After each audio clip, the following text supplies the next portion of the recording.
Hello everyone, I'm the not-so-humble host of All Things Pop Culture Boom, Jimmy Jones. Let's talk upcoming movies, and I would like to hear your thoughts. Read them anyway in the comments. So if you have an opinion, agree with what I said, or just think it's funny, please let me know. Each week the film powers that be release dozens of movies in theaters, on VOD, and on streaming services, some of which you will never hear about except here. Each week's upcoming releases are carefully picked over from various websites, and up to 5 films are randomly selected from the only genres I would watch, which are action, adventure, horror, science fiction, animated, or fantasy, and that is pretty much it. With that in mind, I sift through some of the most hideous trailers ever made, and will read you the synopsis of each of the films, then give you my not-so-humble opinion.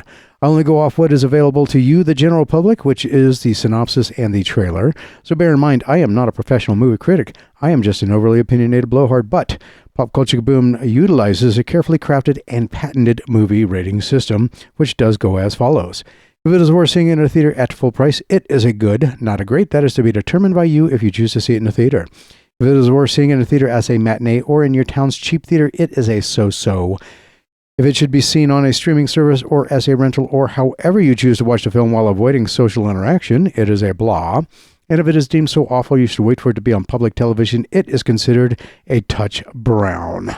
And here are the movies coming out the week of March 16th through March 22nd that meet my criteria. You can watch the actual trailers as they were intended in the links in the description, and Pop Culture Kaboom recommends, whenever possible, watch films as they were intended in your local theaters.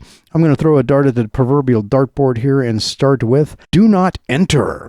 And here is the synopsis. The Creepers are thrill-seeking urban explorers who love pushing things to the edge, and their latest stunt, live streaming from New Jersey's abandoned Paragon Hotel, is the biggest yet. With its mobster past, supposed ghost, and rumored stash of $300 million, the Paragon is catnip to the Creeper. That's right, Creepers. A surefire way to increase their fan base. But fear has other plans. Daring to enter the Paragon, not heeding the warnings, the Creepers fend off deadly rivals while supernatural creatures stalk them from the shadows, testing their endurance, sanity, and willingness to pay fame's heavy price. All right, so break out the adult beverages. We have the latest entry in the jump scare drinking game. As I have been told time and time again, Jimmy, you have to suspend reality when watching a movie. Well, this movie isn't just asking for a leap of faith, it's asking for a jump so high I would have full-scale orbital re-entry. In the real world, 300 million attracts people faster than a drop fry attracts seagulls. But apparently the IRS, the bank, the cleaning crew, and the guy who comes to repo the industrial ice machine all decide to just let it go. So there is no plausible explanation why the money would still be there by the time our merry band of Darwin Award winners decide to go looking. Unless $300 million is somehow easier to hide than a set of car keys. The trailer also leans heavily on the everyone who goes in never comes out trope, and my first question is, who is keeping these stats? And who are these people who vanished? Do these people not have LinkedIn profiles? Oh wait, no one pays attention to those. Do these people not have moms? Annoying cousins? If dozens of people vanish at one specific GPS coordinate, that's not a rumor, that's a federal investigation, which will be quickly followed by a 12-part Netflix documentary. If you enjoy movies where the characters make decisions that would be considered too stupid for a horror movie, and the biggest threat isn't the ghost or the killer, it's the audience's ability to remember how reality works, that is not you. Do Not Enter is a movie that tells you exactly what to do in the title, and I give it a touch brown. Up next is Touch Me. Not a Samantha Fox song, but anyway. Here's the synopsis. After a series of unfortunate events leaves their house uninhabitable and reeking of poo, two codependent friends, Joey and Craig, find themselves homeless and out of options. That's when Joey's mysterious ex resurfaces. He wants her back. Along with being hot, Brian also happens to be an alien whose touch makes anxiety and depression disappear. The two venture to his compound for the weekend with the hope of being healed from past traumas, but underneath Brian's veneer of healing is a sinister plot filled with murder, mayhem, and blood. Touch Me is a psychosexual horror comedy about the nature of codependent friendships and how far we are willing to go for a slice of happiness. Okay, I never thought I'd see a movie, horror or otherwise, described as gloriously gooey. Usually gooey is a word reserved for fresh-baked brownies or a particularly aggressive head cold, but anyway, in the context of this horror synopsis, it suggests a level of practical effects that would make David Cronenberg say, maybe tone it down a notch, guys. Touch Me looks like the kind of movie that will leave a film on your brain that no amount of soap can wash off. To those who might be tempted to see this but have never experienced brutal body horror before, you might want to line up a Disney movie and a cup of hot cocoa for the follow-up. This film looks like it's a psychedelic body horror trip that belongs strictly on a streaming service at 2 a.m. when you're already questioning reality. Why did I watch this? Yes. In a theater? No. I'm giving it a blah. 2 down, 3 to go. Up next is the Pout-Pout Fish. The Pout-Pout Fish is the hilarious and heartwarming story of an unlikely duo, Mr. Fish, a pouty introvert, and Pip, an energetic sea dragon who embarks on a daunting quest to find a legendary fish to grant their wish to save their homes. Actually, if you watch the trailer, his gets destroyed by landing on the other ones. But anyway, oh look, it's a kids movie that looks and feels so much like SpongeBob SquarePants. I can hear the lawyers from Nickelodeon cheering from the Mariana Trench all the way to where I'm at in the western United States. So we're treated to the misadventures of Fish Squidward and Sea Dragon SquarePants. Heck, they even have a dopey, oops, my bad, he's just French, starfish making an appearance. So with the third act as transparent as freshly filtered aquarium water, I have sympathy for any adult with an IQ higher than a piece of kelp that will be forced to take their progeny to this. Take solace in the fact, theaters sell adult beverages now. I give it a touch brown. All right, we're getting serious now. 2 big ones, but only one can be the 400-pound gorilla in the room. And it isn't. Ready or not, here I come. And here is the synopsis. Moments after surviving an all-out attack from the Le Demas family, I don't even know if I pronounced that correctly, nor do I care, Grace discovers she's reached the next level of the nightmarish game. And this time, with her estranged sister Faith at her side, Grace has one chance to survive, keep her sister alive, and claim the high seat of the council that controls the world. 4 rival families are hunting her from the throne, and whoever wins rules it all. There can be only one. Just kidding. This isn't Highlander. Welcome to the John Wickification of modern cinema.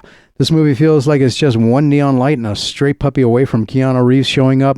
I never saw the first Ready or Not. The plot was basically hide and seek, but with more murder and fewer juice boxes. It was so unmemorable, I didn't even bother to remember looking to see if it's on a streaming service. Now we have a sequel, and I am legally required to thank the producers for making a sequel and not a prequel. I guess that's for next year, because Hollywood thinks that any revealed backstory must be granted its own movie instead of just an exposition dump. Anyway, the trailer makes it clear that we're transitioning from a quirky horror comedy about a killer game of hide-and-seek into a full-blown tactical arms race. There is the cast of misfit hunters who did their shopping at a combination of a hardware store and a Revolutionary War reenactment. There's one with a pickaxe, like after the human hunt, he's gonna go hang with the dwarves from Snow White or something. And another is actually using an 1800s flintlock pistol.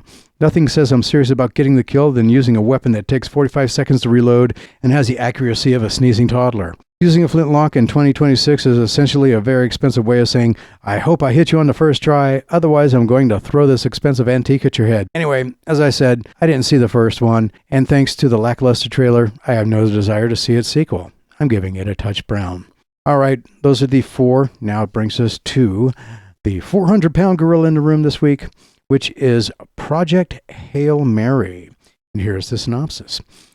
Science teacher Raylan Grace wakes up on a spaceship light years from home with no recollection of who he is or how he got there. As his memory returns, he begins to uncover his mission, solve the riddle of the mysterious substance causing the sun to die out. He must call on his scientific knowledge and unorthodox ideas to save everything on Earth from extinction. But an unexpected friendship means he may not have to do it alone. The film introduces us to Raylan Grace, a man embodying the anti-hero reluctance trope. This is a narrative device where the protagonist must be dragged kicking and screaming into saving 8 billion people because they'd prefer to finish their coffee or maintain their loner aesthetic, I guess. While you or I might think, sure, I'll save the planet if the alternative is literally being turned to vapor, Hollywood insists that a hero isn't a hero until they spend at least 20 minutes saying no to a literal all-life-on-Earth ending apocalypse. Anyway, I digress.